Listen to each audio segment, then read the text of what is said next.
गौरी पुत्र गणेश भगवान की जय। जय श्री कृष्णा, राधे राधे। महादेव भगवान और माता पार्वती की जय। हरतालिका तीज भाद्रपद के शुक्ल पक्ष की तृतीया को मनाई जाती है।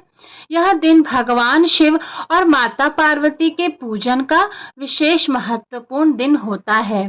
इस दिन सुहागिन महिलाएं अपने पति की लंबी आयु और सुख समृद्धि के लिए व्रत रखती हैं। साथ ही ये व्रत निराहार और निर्जला किया जाता है। हरतालिका तीज हरियाली और कजरी तीज के बाद मनाई जाती है।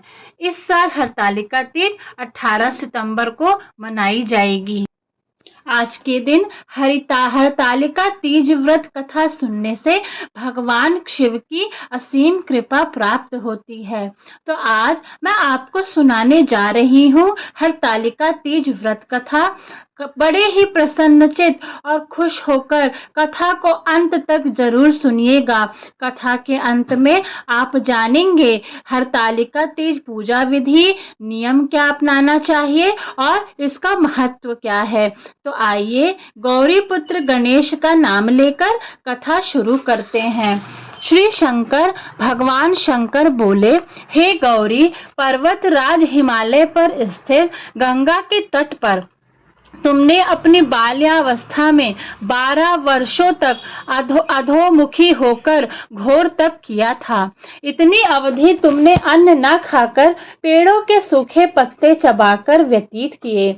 माघ की विकराल शीतलता में तुमने निरंतर जल में प्रवेश करके तप किया। वैशाख की जला देने वाली गर्मी में तुमने पंचाग्नि से शरीर को तपाया। श्रावण की मूसलाधार वर्षा में खुले आसमान के नीचे बिना अन्न जल ग्रहण किए समय व्यतीत किया। तुम्हारे पिता तुम्हारी कष्ट साध्य तपस्या को देखकर बड़े दुखी होते थे। उन्हें बड़ा कलेश होता था।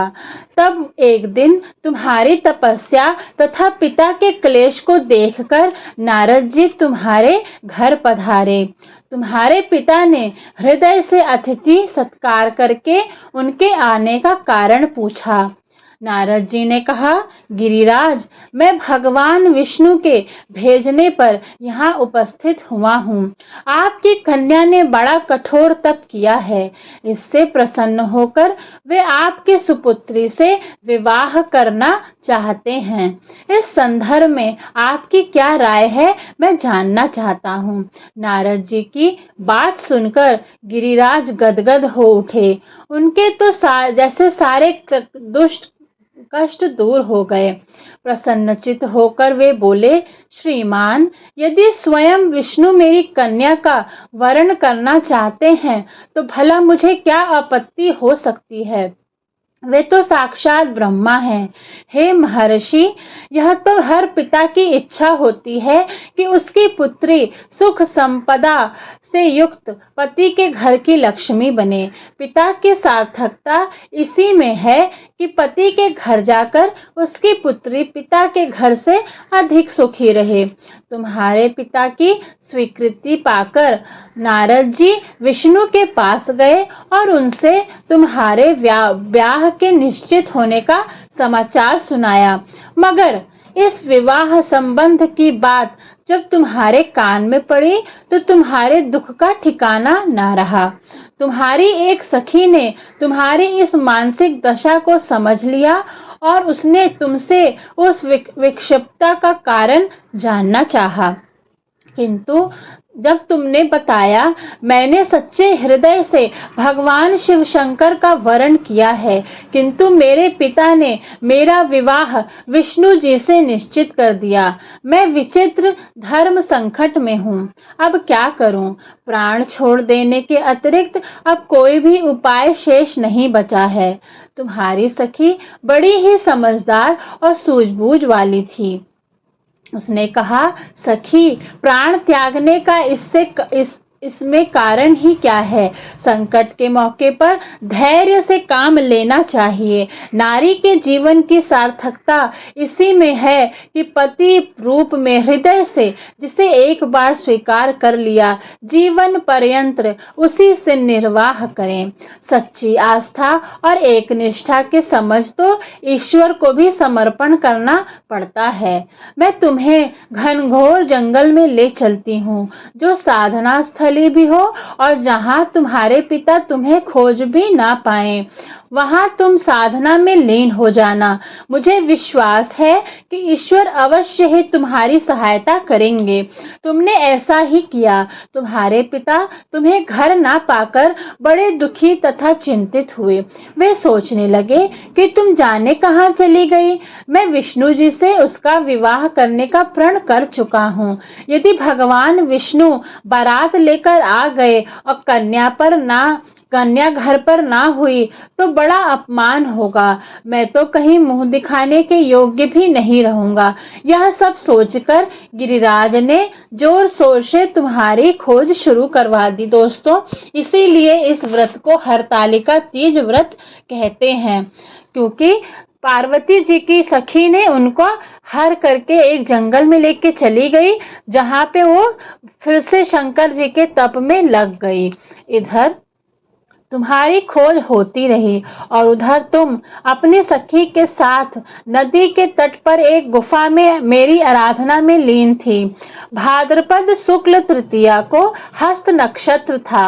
उसी दिन तुमने रेत के शिवलिंग का निर्माण करके व्रत किया। रात भर मेरी स्तुति के गीत गाकर जागी। तुम्हारी इस कष्ट साध्य तपस्या के प्रभाव से मेरा आसन डोलने लगा, मेरी समाधि टूट गई। मैं तुरंत तुम्हारे समक्ष जा पहुंचा और तुम्हारी तपस्या से प्रसन्न होकर तुमसे वर मांगने के लिए कहा। तब अपनी तपस्या के फलस्वरूप मुझे अपने समक्ष पाकर तुमने कहा, मैं हृदय से आपको पति के रूप में वरण कर चुकी हूँ। यदि आप सचमुच मेरी तपस्या से प्रसन्न होकर आप यहाँ पधारे हैं तो मुझे अपनी अर्धांगिनी के रूप में स्वीकार कर लीजिए। तब मैं तथास्तु कह कर कैलाश पर्वत पर लौट आया। प्रातः होते ही तुमने पूजा की समस्त सामग्री को नदी में प्रवाहित करके अपनी सहेली सहित व्रत का पारण किया। उसी समय अपने मित्र बंधुओं व दरबारियों सहित गिरिराज तुम्हें खोजते खोजते वहां आ पहुंचे और तुम्हारी इस कष्ट साध्य तपस्या का कारण तथा उद्देश्य पूछा। उस समय तुम्हारी दशा को देखकर गिरिराज अत्यंत दुखी हुए और पीड़ा के कारण उनकी आंखों में आंसू उमड़ आए थे। तुमने उनके आंसू पोंछते हुए विनम्र स्वर में कहा, पिताजी, मैंने अपने जीवन का अधिकांश समय कठोर तपस्या में बिताया है। मेरी इस तपस्या का उद्देश्य केवल यही था कि मैं महादेव को पति के रूप में पाना चाहती थी। आज मैं अपनी तपस्या की कसौटी पर खरी उतर चुकी हूँ। आप क्योंकि विष्णु जी से मेरा विवाह करने का निर्णय ले चुके थे, इसलिए मैंने अपने आराध्य की खोज में घर छोड़कर चली आई। अब मैं आपके साथ इसी शर्त पर जाऊंगी कि आप मेरा विवाह विष्णु जी से ना करके महादेव जी से करेंगे। गिरिराज मान गए और उन्हें घर ले आए। कुछ समय के पश्चात शास्त्रोक्त विधि विधान पूर्वक उन्होंने हम दोनों की विवाह सूत्र में बांध दिया। हे पार्वती, भाद्रपद की शुक्ल तृतीया को तुमने मेरी आराधना करके जो व्रत किया था, उसी के फलस्वरूप मेरा तुमसे विवाह हो सका। इसका महत्व यह है कि मैं इस व्रत को करने वाली कुंवारियों को मनोवांछित फल देता हूँ। इसलिए सौभाग्य की इच्छा रखने वाली प्रत्येक युवती को यह व्रत एक निष्ठा तथा आस्था से करना चाहिए। सबसे पहले शिवलिंग बनाने के लिए तालाब या नदी की स्वच्छ मिट्टी, रेत का भी उपयोग आप कर सकते हैं।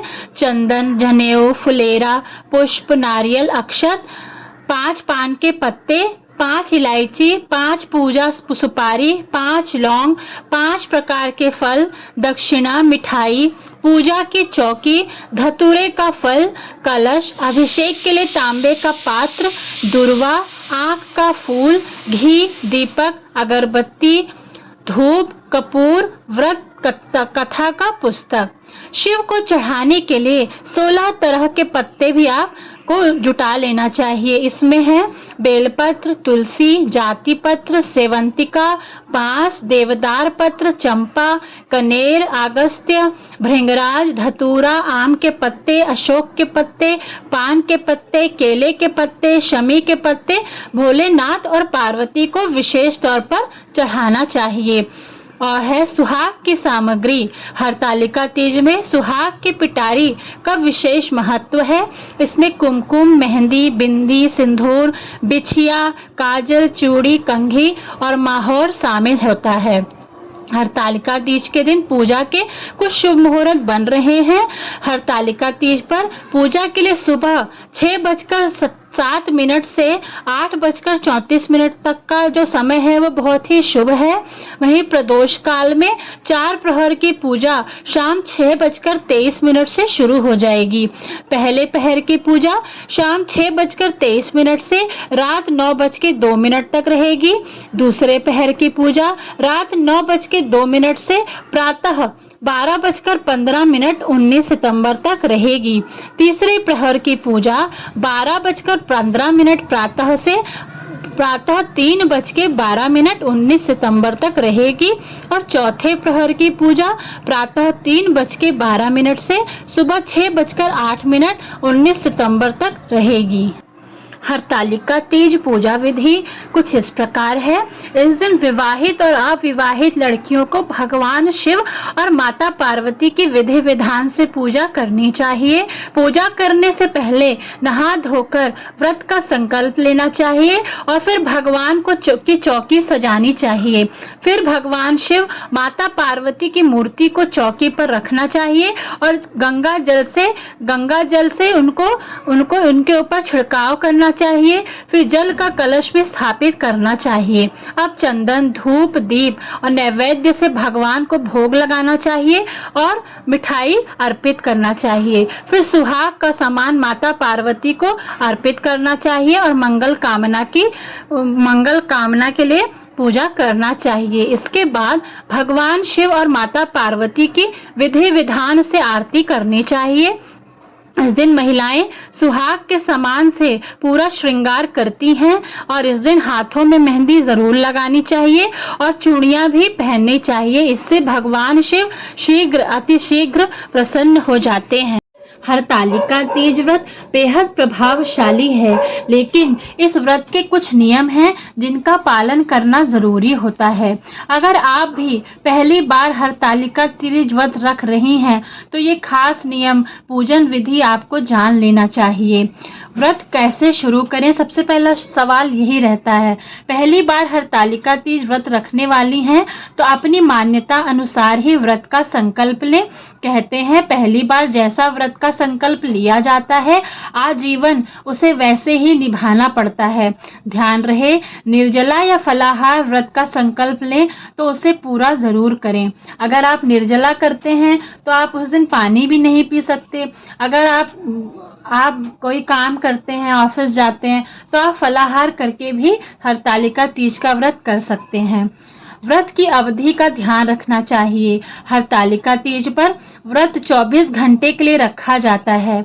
इस व्रत की शुरुआत भाद्रपद शुक्ल तृतीया तिथि के सूर्योदय से होती है और अगले दिन चतुर्थी के सूर्योदय पर समाप्त होती है।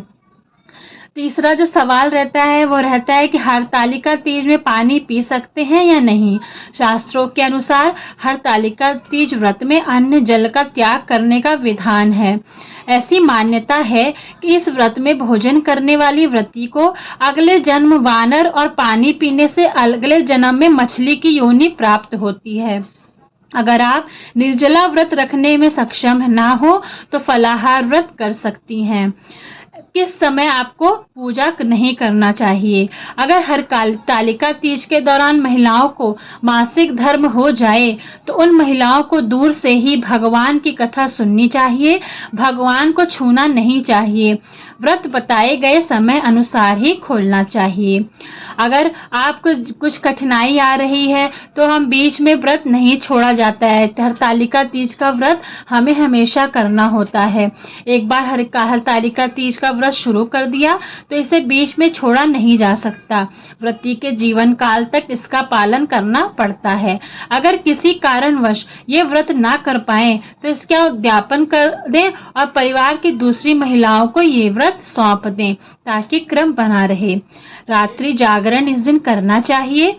शास्त्रों के अनुसार हरतालिका तीज व्रत में व्रताधारी को दोपहर या रात्रि सोना वर्जित है। पौराणिक कथा के अनुसार इस दिन जो महिलाएं सो जाती हैं वो अगले जन्म में अजगर के रूप में पैदा होती हैं। इस व्रत रात्रि के चारों प्रहर में शिव पार्वती की पूजा करने से व्रत का शीघ्र फल मिलता है। इस दिन महिलाओं को 16 श्रृंगार जरूर करना चाहिए क्योंकि यह सुहाग का पर्व है। इस दिन सुहागिनों को 16 श्रृंगार कर शिव पार्वती की पूजा करनी चाहिए। मेहंदी जरूर लगाना चाहिए।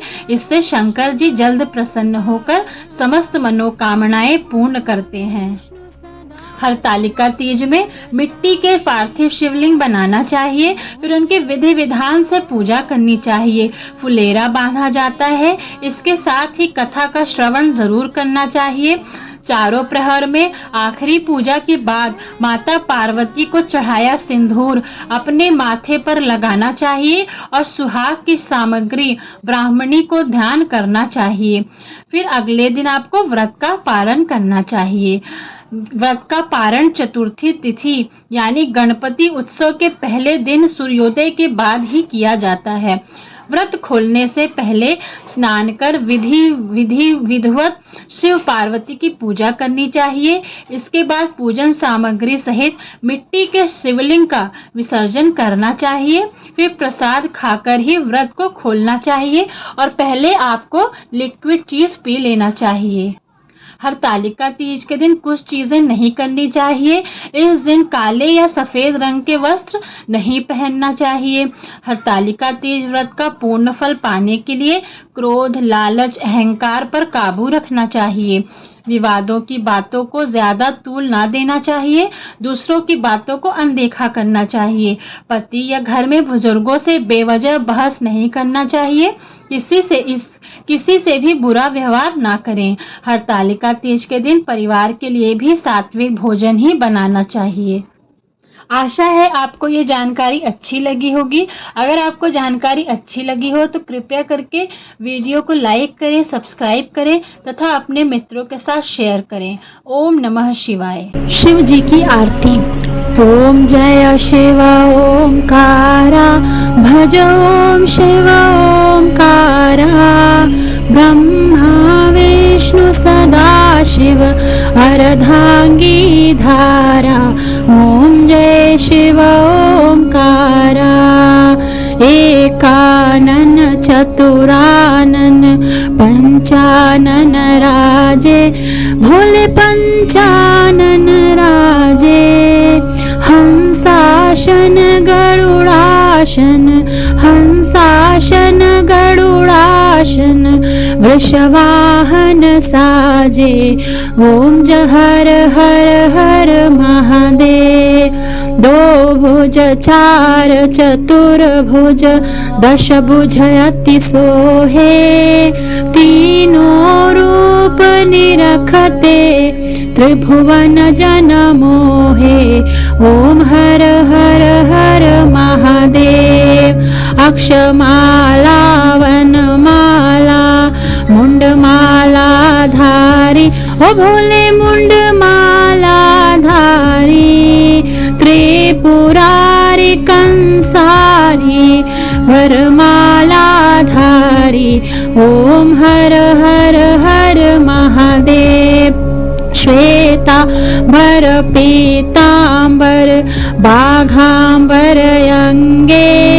सनकादिक गरुड़ादिक, सनकादिक गरुड़ादिक, भूतादिक संगे। ओम हर हर हर महादेव। कर्म कांधे शुकमंडल चक्र त्रिशूलधारी सुखकारी दुखहारी सुखकारी दुखहारी जगपालनकारी